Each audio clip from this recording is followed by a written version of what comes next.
ವಿಶ್ವಾವಸು ಸಂವತ್ಸರದಲ್ಲಿ ಈಗಾಗಲೇ 6 ರಾಶಿಗಳ ಯುಗಾದಿ ಭವಿಷ್ಯವನ್ನು ಸಂಪೂರ್ಣವಾಗಿ ತಿಳಿಸಲಾಗಿದೆ. ಈ ದಿನ ತುಲಾ ಮತ್ತು ವೃಶ್ಚಿಕ ರಾಶಿಗಳ ಫಲಗಳು ಏನಿದೆ, ಶುಭ ಫಲಕ್ಕಾಗಿ ಯಾವ ಪರಿಹಾರಗಳನ್ನು ಪಾಲಿಸಬೇಕೆಂದು ನೋಡೋಣ. ತುಲಾ ರಾಶಿ ಆರ್ಥಿಕ ಭವಿಷ್ಯ. ಯುಗಾದಿಯ ನಂತರ ತುಲಾ ರಾಶಿಯವರಿಗೆ ಮಿಶ್ರ ಆರ್ಥಿಕ ಫಲಿತಾಂಶಗಳು ಸಿಗಲಿವೆ. ಈ ಅವಧಿಯಲ್ಲಿ ನೀವು ಹಣಕ್ಕೆ ಸಂಬಂಧಿಸಿದ ಕೆಲವು ಸವಾಲುಗಳನ್ನು ಎದುರಿಸಬೇಕಾಗಬಹುದು. ಮೊದಲಾರ್ಧದಲ್ಲಿ ಸ್ವಲ್ಪ ಅಸ್ಥಿರತೆ ಇರುತ್ತದೆ. ಈ ಸಮಯದಲ್ಲಿ ನೀವು ಖರ್ಚುಗಳ ಬಗ್ಗೆ ಬಹಳ ಜಾಗರೂಕರಾಗಿರಬೇಕು. ನೀವು ಅನಿರೀಕ್ಷಿತ ವೆಚ್ಚಗಳು ಅಥವಾ ಸಾಲಗಳನ್ನು ಮಾಡಬೇಕಾಗಬಹುದು. ಆದರೆ ವರ್ಷದ ಮಧ್ಯಮಾರ್ಧದಲ್ಲಿ ಸ್ವಲ್ಪ ಪರಿಹಾರವಿದೆ. ಆರ್ಥಿಕ ಪರಿಸ್ಥಿತಿಯಲ್ಲಿ ಸ್ವಲ್ಪ ಸುಧಾರಣೆ ಕಂಡುಬರಲಿದೆ. ಹೀಗಾಗಿ ಅನಗತ್ಯ ಖರ್ಚುಗಳನ್ನು ಕಡಿತಗೊಳಿಸಿ. ಈ ಸಮಯದಲ್ಲಿ ಹಣ ಉಳಿತಾಯ ಮಾಡುವುದು ತುಂಬಾ ಮುಖ್ಯ. ಕೌಟುಂಬಿಕ ಜಾತಕ. ಯುಗಾದಿಯ ನಂತರ ನಿಮ್ಮ ಕುಟುಂಬ ಸಂಬಂಧಗಳಲ್ಲಿ ಮಿಶ್ರ ಫಲ ಇರಲಿದೆ. ಈ ಅವಧಿಯಲ್ಲಿ ನಿಮ್ಮ ವೈಯಕ್ತಿಕ ಜೀವನದಲ್ಲಿ ನೀವು ಕೆಲವು ಸವಾಲುಗಳನ್ನು ಎದುರಿಸಬೇಕಾಗಬಹುದು. 2025ರ ಮೊದಲಾರ್ಧದಲ್ಲಿ ನೀವು ತಪ್ಪು ತಿಳುವಳಿಕೆಗಳು ಅಥವಾ ಕುಟುಂಬದಲ್ಲಿನ ಮನಸ್ತಾಪದಂತಹ ಕೆಲವು ಸಮಸ್ಯೆಗಳನ್ನು ಎದುರಿಸಬಹುದು. ಆರೋಗ್ಯಕರ ಸಂಬಂಧಗಳನ್ನು ಕಾಪಾಡಿಕೊಳ್ಳಲು ಸಂಘರ್ಷಗಳನ್ನು ಬಗೆಹರಿಸಿಕೊಳ್ಳುವುದು ಮುಖ್ಯ. ಶೈಕ್ಷಣಿಕ ಜಾತಕ. ತುಲಾ ರಾಶಿಯ ವಿದ್ಯಾರ್ಥಿಗಳು ಯುಗಾದಿಯ ನಂತರ ಕೆಲವು ಸಮಸ್ಯೆಗಳನ್ನು ಎದುರಿಸಬೇಕಾಗುತ್ತದೆ. ನಿಮಗೆ ವಿದ್ಯಾಭ್ಯಾಸದಲ್ಲಿ ಗಮನ ಹರಿಸಲು ಕಷ್ಟವಾಗಬಹುದು. ಹೊಸ ವಿಷಯಗಳನ್ನು ಗ್ರಹಿಸಲು ಸಾಕಷ್ಟು ಪ್ರಯತ್ನ ಬೇಕಾಗುತ್ತದೆ. ಈ ಸವಾಲುಗಳನ್ನು ನಿವಾರಿಸಲು ಪ್ರಯತ್ನಿಸಿ. ಉನ್ನತ ಶಿಕ್ಷಣ ಅಥವಾ ಉನ್ನತ ಕೋರ್ಸ್ಗಳನ್ನು ಮುಂದುವರಿಸಲು ಬಯಸುವ ವಿದ್ಯಾರ್ಥಿಗಳು ಕೆಲವು ಅಡೆತಡೆಗಳನ್ನು ಎದುರಿಸಬೇಕಾಗುತ್ತದೆ. 5-6 ತಿಂಗಳ ಬಳಿಕ ಅವರು ಎಲ್ಲಾ ಅಡೆತಡೆಗಳನ್ನು ನಿವಾರಿಸಿ ಸಕಾರಾತ್ಮಕ ಫಲಿತಾಂಶಗಳನ್ನು ಪಡೆಯುತ್ತಾರೆ. ವೃತ್ತಿ ಭವಿಷ್ಯ. ಯುಗಾದಿ ಹಬ್ಬದ ನಂತರ ನಿಮ್ಮ ವೃತ್ತಿ ಜೀವನದಲ್ಲಿ ಸಕಾರಾತ್ಮಕ ಬದಲಾವಣೆಗಳನ್ನು ನೀವು ನೋಡಬಹುದು. ವರ್ಷದ ಆರಂಭದಲ್ಲಿ ನೀವು ಕೆಲವು ಸವಾಲುಗಳನ್ನು ಎದುರಿಸಬೇಕಾಗುತ್ತದೆ. ನೀವು ಅತ್ಯುತ್ತಮ ಸಂವಹನ ಕೌಶಲ್ಯಗಳನ್ನು ಬೆಳೆಸಿಕೊಳ್ಳಬೇಕು. ಇದರಿಂದ ಎಲ್ಲರ ಮೆಚ್ಚುಗೆಯನ್ನು ಪಡೆಯುವಿರಿ. ಫ್ಯಾಷನ್ ವಿನ್ಯಾಸ, ಮಾರ್ಕೆಟಿಂಗ್, ಸಾರ್ವಜನಿಕ ಸಂಪರ್ಕ, ಮಾರಾಟ ಮತ್ತು ಕಲೆ ಕ್ಷೇತ್ರಗಳಲ್ಲಿ ಕೆಲಸ ಮಾಡುವವರಿಗೆ ಅದ್ಭುತ ಸಮಯ ಇದಾಗಿದೆ. ಈ ವರ್ಷ ಹೆಚ್ಚಿನ ಲಾಭವನ್ನು ನೀವು ನೋಡುವಿರಿ. ಈಗಾಗಲೇ ಕೆಲಸ ಮಾಡುತ್ತಿರುವ ಜನರಿಗೆ ಬಡ್ತಿ ಸಿಗುವ ಸಾಧ್ಯತೆ ಇದೆ. ನಿರುದ್ಯೋಗಿಗಳಿಗೆ ಹೊಸ ಉದ್ಯೋಗ ಸಿಗುವುದು. ನಿಮ್ಮ ಪ್ರಯತ್ನಗಳಲ್ಲಿ ಆತ್ಮವಿಶ್ವಾಸ ಮತ್ತು ನಿರಂತರತೆಯನ್ನು ಹೊಂದಿದ್ದರೆ ನಿಮಗೆ ಹೆಚ್ಚು ಅವಕಾಶಗಳು ಬರಲಿವೆ. ಆರೋಗ್ಯ ಭವಿಷ್ಯ. ಈ ರಾಶಿಯ ಜನರು ಯುಗಾದಿಯ ನಂತರ ತಮ್ಮ ಆರೋಗ್ಯದ ಬಗ್ಗೆ ಬಹಳ ಜಾಗರೂಕರಾಗಿರಬೇಕು. ಯಾವುದೇ ಆರೋಗ್ಯ ಸಂಬಂಧಿತ ಸಮಸ್ಯೆಗಳನ್ನು ತಪ್ಪಿಸಲು ನಿಯಮಿತವಾಗಿ ವ್ಯಾಯಾಮ ಮಾಡಿ. ದೀರ್ಘಕಾಲದ ಕಾಯಿಲೆಗಳ ಇತಿಹಾಸ ಹೊಂದಿರುವ ಜನರು ಹೆಚ್ಚುವರಿ ಮುನ್ನೆಚ್ಚರಿಕೆಗಳನ್ನು ತೆಗೆದುಕೊಳ್ಳಬೇಕು. ವೈದ್ಯರ ಸಲಹೆಯನ್ನು ಅನುಸರಿಸಿ. ಒತ್ತಡ ಮತ್ತು ಆತಂಕ ಆರೋಗ್ಯದ ಮೇಲೆ ಪರಿಣಾಮ ಬೀರುತ್ತದೆ. ಅದಕ್ಕಾಗಿಯೇ ಒತ್ತಡವನ್ನು ತೆಗೆದುಹಾಕಲು ಧ್ಯಾನ ಅಥವಾ ಯೋಗವನ್ನು ಅಭ್ಯಾಸ ಮಾಡಬೇಕು. ದಾಂಪತ್ಯ ಭವಿಷ್ಯ. ಈ ರಾಶಿಯ ಜನರು ವೈವಾಹಿಕ ಜೀವನ ಮತ್ತು ವೈವಾಹಿಕ ಸಂಬಂಧಗಳಲ್ಲಿ ಮಿಶ್ರ ಫಲಿತಾಂಶಗಳನ್ನು ಪಡೆಯುವ ಸಾಧ್ಯತೆ ಇದೆ. ಅವಿವಾಹಿತರು ಈ ಅವಧಿಯಲ್ಲಿ ತಮ್ಮ ಸಂಗಾತಿಯನ್ನು ಕಂಡುಕೊಳ್ಳುತ್ತಾರೆ. ಆದರೆ ಈಗಾಗಲೇ ವಿವಾಹಿತರ ವೈವಾಹಿಕ ಜೀವನದಲ್ಲಿ ಕೆಲವು ಭಿನ್ನಾಭಿಪ್ರಾಯಗಳು ಉಂಟಾಗಬಹುದು. ಮತ್ತೊಂದೆಡೆ ಆರ್ಥಿಕ ಒತ್ತಡ ಹೆಚ್ಚಾಗಲಿದೆ. ನೀವು ಒಟ್ಟಿಗೆ ಕೆಲಸ ಮಾಡಿದರೆ ಮಾತ್ರ 2 ಸವಾಲುಗಳನ್ನು ನಿವಾರಿಸುವಿರಿ. ಆಸ್ತಿ ವಾಹನ ಭವಿಷ್ಯ. ಯುಗಾದಿ ನಂತರ ತುಲಾ ರಾಶಿಯವರಿಗೆ ಆರ್ಥಿಕವಾಗಿ ಅಷ್ಟೊಂದು ಶುಭ ಸಮಯವಲ್ಲ.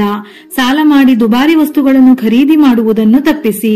ಯಾವುದೇ ಆರ್ಥಿಕ ಸಮಸ್ಯೆಗೆ ಒಳಗಾಗದಂತೆ ಈ ವರ್ಷ ಕಳೆಯುವುದು ತುಂಬಾ ಮುಖ್ಯ. ಹೀಗಾಗಿ ಯಾವುದೇ ಕಾರ್ಯಕ್ರಮಗಳಿಗೆ ವ್ಯಯ ಮಾಡುವುದು, ಹೆಚ್ಚು ಹಣ ಖರ್ಚು ಮಾಡುವುದನ್ನು ತಪ್ಪಿಸಿ. ಶುಭ ಫಲಕ್ಕಾಗಿ ತುಲಾ ರಾಶಿಯವರಿಗೆ ಪರಿಹಾರಗಳು. ಪ್ರತಿದಿನ ವಿಷ್ಣು ಸಹಸ್ರನಾಮ ಪಠಿಸುವುದರಿಂದ ಅಥವಾ ಕೇಳುವುದರಿಂದ ಕೈ ಹಿಡಿದ ಕೆಲಸ ಕಾರ್ಯಗಳು ಯಶಸ್ವಿಯಾಗಲಿದೆ. ಕೆಂಪು ಬಟ್ಟೆ ಮತ್ತು ತೊಗರಿಬೇಳೆ ದಾನ ನೀಡುವುದರಿಂದ ವಿರೋಧಿಗಳು ಕಡಿಮೆಯಾಗಲಿದ್ದಾರೆ. ಶ್ರೀ ಶನೇಶ್ವರನ ದೇವಾಲಯಕ್ಕೆ ಪೂಜಾ ಸಾಮಗ್ರಿಗಳನ್ನು ನೀಡುವುದರಿಂದ ವಿದ್ಯಾಭ್ಯಾಸ ಮತ್ತು ಆರೋಗ್ಯದಲ್ಲಿ ಪ್ರಗತಿ ದೊರೆಯುತ್ತದೆ. ಶ್ರೀ ಸತ್ಯನಾರಾಯಣ ಸ್ವಾಮಿ ಪೂಜೆ ಮಾಡುವುದರಿಂದ ಭೂ ವಿವಾದಗಳು ದೂರವಾಗಲಿದೆ. ಹಸಿರು ಮತ್ತು ನೀಲಿ ಬಣ್ಣದ ಕರವಸ್ತ್ರ ಬಳಸಿದರೆ ನಿರೀಕ್ಷಿತ ಫಲಗಳು ದೊರೆಯಲಿವೆ. ಮಕ್ಕಳ ಹೆಸರಿನಲ್ಲಿ ಮಹಾಮೃತ್ಯುಂಜಯ ಜಪ ಮಾಡಿ. ಲಕ್ಷ್ಮೀ ದೇವಿಯ ಪೂಜೆ ಮಾಡಿ ಕನಕದಾರ ಸ್ತೋತ್ರ ಅಥವಾ ಇತರ ಯಾವುದೇ ಲಕ್ಷ್ಮೀ ಸ್ತೋತ್ರವನ್ನು ಪಠಿಸಿ. ಶಿವ ಮತ್ತು ಶನಿ ದೇವರನ್ನು ಪೂಜಿಸುವುದರಿಂದ ನಕಾರಾತ್ಮಕ ಪರಿಣಾಮ ಕಡಿಮೆಯಾಗುತ್ತದೆ. ಬಡ ವಿದ್ಯಾರ್ಥಿಗಳು ಮತ್ತು ಬಡ ವೃದ್ಧರಿಗೆ ದಾನ ಮಾಡಿ. ವೃಶ್ಚಿಕ ರಾಶಿ ಆರ್ಥಿಕ ಭವಿಷ್ಯ. ವೃಶ್ಚಿಕ ರಾಶಿಯವರ ಜಾತಕದಲ್ಲಿ ಗ್ರಹಗಳ ಸ್ಥಾನ ಉತ್ತಮವಾಗಿಲ್ಲ. ಹೀಗಾಗಿ ಈ ಗ್ರಹಗಳು ಈ ವರ್ಷ ವೃಶ್ಚಿಕ ರಾಶಿಯ ಜನರಿಗೆ ಮಧ್ಯಮ ಮತ್ತು ಕೆಟ್ಟ ಫಲಿತಾಂಶಗಳನ್ನು ನೀಡಬಹುದು. ಆರ್ಥಿಕ ಸ್ಥಿತಿ ಅಷ್ಟೇನು ಚೆನ್ನಾಗಿರುವುದಿಲ್ಲ. ಅಂದುಕೊಂಡ ಆದಾಯ ಸಿಗುವುದಿಲ್ಲ. ಆರ್ಥಿಕವಾಗಿ ವೃಶ್ಚಿಕ ರಾಶಿಯವರು ಈ ವರ್ಷ ಹಿಂದುಳಿಯುತ್ತಾರೆ. ಯಾವ ಕೆಲಸ ಮಾಡುವ ಮುನ್ನ 100 ಬಾರಿ ಯೋಚಿಸಿ ನಿರ್ಧಾರ ತೆಗೆದುಕೊಳ್ಳುವುದು ಬಹಳ ಮುಖ್ಯ.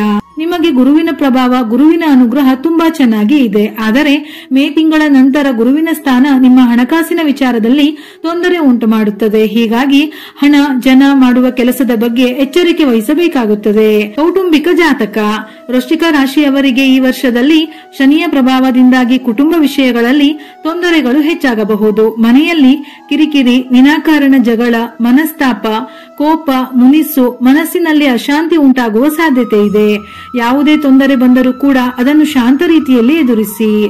ಶೈಕ್ಷಣಿಕ ಜಾತಕ. ವೃಶ್ಚಿಕ ರಾಶಿಯ ವಿದ್ಯಾರ್ಥಿಗಳಿಗೆ ಇದು ಕಠಿಣ ಸಮಯ. ವಿದ್ಯಾರ್ಥಿಗಳು ಎಷ್ಟೇ ಶ್ರಮ ಪಟ್ಟರೂ ಇದಕ್ಕೆ ತಕ್ಕ ಫಲ ಸಿಗುವುದಿಲ್ಲ. ವಿದೇಶದಲ್ಲಿ ವಿದ್ಯಾಭ್ಯಾಸದ ಕನಸು ಸದ್ಯಕ್ಕೆ ಈಡೇರುವ ಸಾಧ್ಯತೆ ಇಲ್ಲ. ಯಾವುದೇ ಕೋರ್ಸ್ ಅಥವಾ ತರಬೇತಿಗಳಿಗೆ ಹೋಗುವ ವಿದ್ಯಾರ್ಥಿಗಳಿಗೆ ಸ್ಪರ್ಧಾತ್ಮಕ ಪರೀಕ್ಷೆಗಳನ್ನು ಎದುರಿಸಲು ಕಷ್ಟವಾಗುತ್ತದೆ. ಇದರಿಂದಾಗಿ ಮಕ್ಕಳು ಮಾನಸಿಕವಾಗಿ ಕುಗ್ಗಬಹುದು. ಹೀಗಾಗಿ ಪೋಷಕರು ಮಕ್ಕಳಿಗೆ ಧೈರ್ಯ ನೀಡಬೇಕು. ಅವರ ಪ್ರಯತ್ನಕ್ಕೆ ಬೆಂಬಲವಾಗಿ ನಿಲ್ಲುವುದು ಮುಖ್ಯ. ವೃತ್ತಿ ಭವಿಷ್ಯ. ವೃಶ್ಚಿಕ ರಾಶಿಯವರಿಗೆ ವೃತ್ತಿ ಸಂಬಂಧಿತ ವಿಷಯಗಳಲ್ಲಿ ತೊಂದರೆಗಳು ಹೆಚ್ಚಾಗಬಹುದು. ಕೆಲಸದಲ್ಲಿ ಕಿರಿಕಿರಿ, ಅಡಚಣೆ, ಜಗಳಗಳು ಮತ್ತು ದ್ವೇಷ ಉಂಟಾಗಬಹುದು. ರಾಹು ಮತ್ತು ಕೇತುವಿನ ಪ್ರಭಾವದಿಂದಾಗಿ ಎಷ್ಟೇ ಸಮಸ್ಯೆಗಳು ಉದ್ಭವಿಸಿದರೂ ನೀವು ನಿಮ್ಮ ಶಕ್ತಿ ಮತ್ತು ಬುದ್ಧಿವಂತಿಕೆಯಿಂದ ಯಶಸ್ಸಿನತ್ತ ಸಾಗಬೇಕು. ವೃಶ್ಚಿಕ ರಾಶಿಯವರಿಗೆ ಚಲನಚಿತ್ರೋದ್ಯಮವು ಹೆಚ್ಚು ಅನುಕೂಲಕರವಾಗಿಲ್ಲ. ವರ್ಷದ ಮಧ್ಯದಲ್ಲಿ ವೃಶ್ಚಿಕ ರಾಶಿಯ ಜನರು ಕೆಟ್ಟ ಫಲಿತಾಂಶಗಳನ್ನು ಪಡೆಯುತ್ತಾರೆ. ಆರೋಗ್ಯ ಭವಿಷ್ಯ. ಯುಗಾದಿಯ ನಂತರ ವೃಶ್ಚಿಕ ರಾಶಿಯವರಿಗೆ ಆರೋಗ್ಯ ಸಮಸ್ಯೆಗಳು ಎದುರಾಗಬಹುದು. ಅನುವಂಶಿಕ ಕಾಯಿಲೆ, ವಾತಾವರಣ ಬದಲಾವಣೆಯಿಂದಲೂ ಕೆಲ ಆರೋಗ್ಯ ಸಮಸ್ಯೆಗಳು ಉಂಟಾಗಬಹುದು. ಆದರೆ ಯಾವುದೇ ಆರೋಗ್ಯ ಸಮಸ್ಯೆಗಳಿಂದ ದೂರವಿರಲು ನೀವು ನಿತ್ಯ ವ್ಯಾಯಾಮ, ಯೋಗ, ಧ್ಯಾನವನ್ನು ರೂಢಿಸಿಕೊಳ್ಳಿ. ಹೊರಗಿನ ಆಹಾರವನ್ನು ತ್ಯಜಿಸಿ. ದಾಂಪತ್ಯ ಭವಿಷ್ಯ. ಯುಗಾದಿ ನಂತರದ ದಿನಗಳು ವೃಶ್ಚಿಕ ರಾಶಿಯವರ ದಾಂಪತ್ಯದಲ್ಲಿ ಕೆಲವು ಸಮಸ್ಯೆಗಳನ್ನು ತರಬಹುದು. ವಿವಾಹಿತರು ಯಾವುದೇ ಸಮಯವನ್ನು ಒಟ್ಟಾಗಿ ಎದುರಿಸಬೇಕು. ಸಮಸ್ಯೆಗಳನ್ನು ತಾಳ್ಮೆಯಿಂದ ಬಗೆಹರಿಸಿಕೊಳ್ಳಬೇಕು. ಯಾವುದೇ ಸಮಸ್ಯೆಗಳನ್ನು ದೀರ್ಘಕಾಲದವರೆಗೆ ಮುಂದೂಡಬೇಡಿ. ಇನ್ನು ಪ್ರೇಮಿಗಳ ನಡುವೆಯೂ ಭಿನ್ನಾಭಿಪ್ರಾಯಗಳು ಉಂಟಾಗಬಹುದು. ಜಗಳ, ಮನಸ್ತಾಪ ಹೆಚ್ಚಾಗಬಹುದು. ಮನೆಯಲ್ಲಿ ಮದುವೆಗೆ ಒಪ್ಪದೆ ದಿನಾಂಕ ಮುಂದೂಡಬಹುದು. ಏಕಾಂಗಿಯಾಗಿರುವವರು ಮದುವೆ ವಿಚಾರದಲ್ಲಿ ಮೋಸ ಹೋಗಬಹುದು. ಹೀಗಾಗಿ ಯೋಚಿಸಿ ತಿಳಿದು ಮದುವೆ ಮಾಡಿಕೊಳ್ಳುವುದು ಉತ್ತಮ. ಆಸ್ತಿ, ವಾಹನ ಭವಿಷ್ಯ. ವೃಶ್ಚಿಕ ರಾಶಿಯವರಿಗೆ ಇದು ಸರಾಸರಿ ಸಮಯ.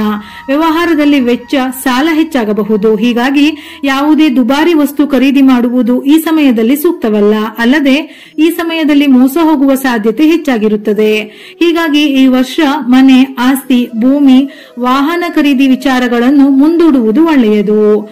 ಶುಭ ಫಲಕ್ಕಾಗಿ ವೃಶ್ಚಿಕ ರಾಶಿಯವರಿಗೆ ಪರಿಹಾರಗಳು. ಪ್ರತಿದಿನ ಹನುಮಾನ್ ಚಾಲೀಸ ಪಠಿಸುವುದರಿಂದ ಅಥವಾ ಕೇಳುವುದರಿಂದ ಕೈ ಹಿಡಿದ ಕೆಲಸ ಕಾರ್ಯಗಳು ಯಶಸ್ವಿಯಾಗಲಿದೆ. ಉದ್ದಿನ ಬೇಳೆ ಮತ್ತು ಕಪ್ಪು ಬಟ್ಟೆ ದಾನ ನೀಡುವುದರಿಂದ ವಿದ್ಯಾರ್ಥಿಗಳಿಗೆ ಶುಭವಾಗಲಿದೆ.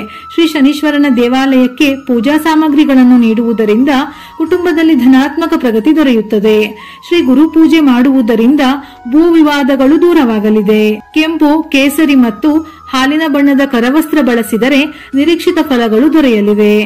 ರಾಹು, ಕೇತು ಶಾಂತಿ ಪೂಜೆ ಮಾಡಿಸುವುದು ಒಳ್ಳೆಯದು. ಗಣೇಶ ದೇವಾಲಯಗಳಿಗೆ ಭೇಟಿ ನೀಡಿ ಸಂಕಷ್ಟ ಚತುರ್ಥಿ ವ್ರತವನ್ನು ನೀವು ಆಚರಿಸುವುದು ಅತ್ಯಂತ ಶುಭ ಫಲವನ್ನು ನೀಡುವುದು. ಬಡ ವಿದ್ಯಾರ್ಥಿಗಳಿಗೆ ಸಹಾಯ ಮಾಡಿ. ಅವರಿಗಾಗಿ ಪುಸ್ತಕ ಮತ್ತು ಪೆನ್ನುಗಳನ್ನು ಖರೀದಿಸಿ. ವಿಡಿಯೋ ಇಷ್ಟ ಆಗಿದ್ದಲ್ಲಿ ಮರೆಯದೆ ಲೈಕ್ ಕೊಟ್ಟು ನಿಮ್ಮವರಿಗೆ ಶೇರ್ ಮಾಡಿ. ಉಪಯುಕ್ತ ಮಾಹಿತಿಯೊಂದಿಗೆ ಮತ್ತೆ ಭೇಟಿಯಾಗೋಣ.